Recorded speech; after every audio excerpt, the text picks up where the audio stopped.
Ammonia এবং CO2 দুটি মিশ্রণের ফলে আমার পেছনে হয়তো দেখতে পাচ্ছেন যে প্ল্যান্টটি রয়েছে, এখানে এসে পড়ার পরে উপর থেকে এসে এটি সার হয়ে এটি উৎপাদন হচ্ছে। অর্থাৎ প্রক্রিয়াটি আমি আমাদের দর্শকদেরকে দেখাচ্ছি যে এটি অ্যামোনিয়া এবং CO2টা উপর থেকে যখন মিশ্রণ হচ্ছে লিকুইড, সেই মিশ্রণের পরে এখানে নিচে পড়ে এসে এই সারটি কিন্তু উৎপাদন হচ্ছে এবং এই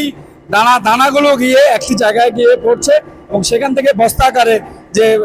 সারগুলো কৃষকের হাতে পৌঁছে যাচ্ছে। এটি হচ্ছে একটি প্রক্রিয়া এবং এই প্রক্রিয়াটি আমরা দেখাচ্ছি যে এখানকার দীর্ঘ 8 মাস থাকার পরে, বন্ধ থাকার পরে, এই 4 মাস গ্যাস পাওয়ার পরে এটি যখন উৎপাদনে যায়, এই সারগুলো বাংলাদেশের কৃষকের হাতে কিন্তু পৌঁছে যাচ্ছে। তবে এখানকার যে সরকারি খরচ সেটি হচ্ছে প্রায় 38 টাকার মতো, কিন্তু ভর্তুকি দিয়ে এটি কৃষকের কাছে এটি 25 টাকায় এখনো কিন্তু বিক্রি করা হচ্ছে। তবে এখানকার যারা এই সংশ্লিষ্ট যারা রয়েছেন, এই লসটি এড়াতে তারা সরকারের যে কর্তৃপক্ষ রয়েছেন তাদের সবার সহযোগিতা কামনা করেছেন এবং তারা একযোগে বলছেন যে এটিকে যদি একটু নজরদারি করা হয় বা সারা বছর এখানে গ্যাস সরবরাহ করা হয়, তাহলে যে ইউরিয়ার যে চাহিদা রয়েছে সে বিদেশ থেকে কিন্তু সেগুলো আর আমদানি করতে হবে না। আর আরেকটি জিনিস জানিয়ে রাখি, এই যে এটি এখানে যদি রাষ্ট্রায়ত্ত কারখানাগুলো, শুধু এখানে নয় আরও যে কারখানাগুলো রয়েছে সারা দেশের সমস্ত কারখানাগুলোকে সারা বছর যাতে গ্যাস সরবরাহ করা হয় সে ধরনের দাবি জানিয়েছেন এখানকার সংসদ যারা রয়েছেন, তারা আমাদেরকে এই কথাটি জানিয়েছেন। অর্থাৎ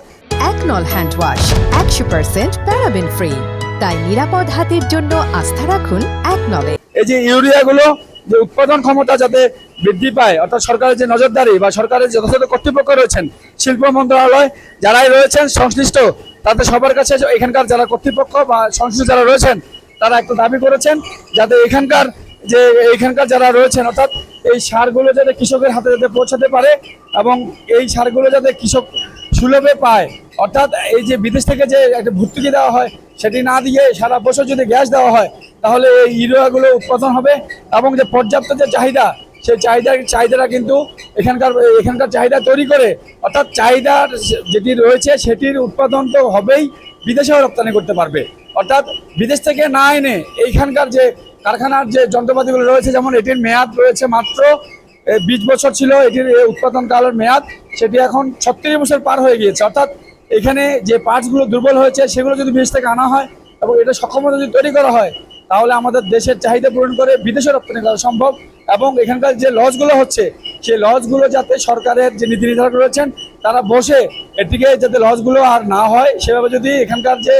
কৃষক পর্যন্ত কিভাবে এটি সুলভে দেওয়া যায় বা লসগুলো মেকআপ করে কিভাবে সবার কাছে পৌঁছে দেওয়া যায়, শিল্প মন্ত্রণালয় সবাই যদি একটি টিম করে এই জিনিসটি করা হয় তাহলে দেখা যাবে যে বাংলাদেশে ইউরিয়ার আর ঘাটতি হবে না এবং নজরদারি বাড়ালে এবং সারা বছর গ্যাস দিলে এটি কিন্তু সম্ভব। আপাতত CUFL রাষ্ট্রায়ত্ত কারখানা থেকে আমার কাছে এই সার উৎপাদন নিয়ে এতটুকুই রয়েছে।